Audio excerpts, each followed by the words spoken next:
রাজধানীর শেওড়াপাড়ায় দুই বোনকে নৃশংসভাবে হত্যার ঘটনায় জড়িতকে ২৪ ঘন্টার মধ্যে গ্রেফতার এবং হত্যার আলামত জব্দ করেছে ডিবি পুলিশ। ডিএমপি যুগ্ম কমিশনার মোহাম্মদ নাসরুল ইসলাম জানান, আপন বোনের ছেলে ১৫ বছর বয়সী গোলাম রাব্বানী খান তাজের হাতেই খুন হন দুই বোন।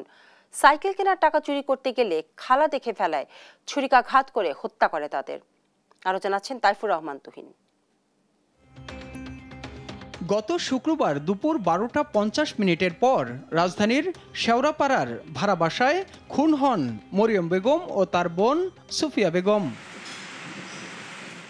এরপর তদন্ত শুরু করে ডিবি, সংগ্রহ করে সিসিটিভি ফুটেজ, যেখানে দেখা যায় একটি ছেলে জিন্স প্যান্ট, টি শার্ট, মুখে মাস্ক পরে প্রবেশ করছেন ভিকটিমের বাসায়।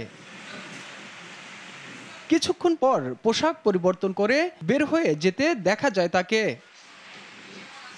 ভিডিও ফুটেজ বিশ্লেষণ করে নিহতের ভাগ্নে গোলাম রব্বানী খান ওরফে তাজকে গ্রেপ্তার করে ডিবি।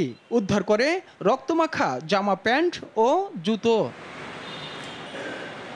রোববার ডিবি মিডিয়া সেন্টারে সংবাদ সম্মেলনে হত্যাকাণ্ডের নেপথ্যের কারণ তুলে ধরেন ডিএমপির যুগ্ম কমিশনার মোহাম্মদ নাসিরুল ইসলাম। বাইসাইকেল কেনার জন্য টাকা সংগ্রহের উদ্দেশ্যে সে তার খালার বাসায় আসে। খালা যখন তাকে লেবুর শরবত দিয়ে আপ্যায়ন করার জন্য ডাইনিং টেবিলে চাকু দিয়ে লেবু কাটছিল, ঠিক এই মুহূর্তে সে তার খালার লিভিং রুমে ঢুকে সেখান থেকে খালার মানিব্যাগ থেকে টাকা চুরি করে।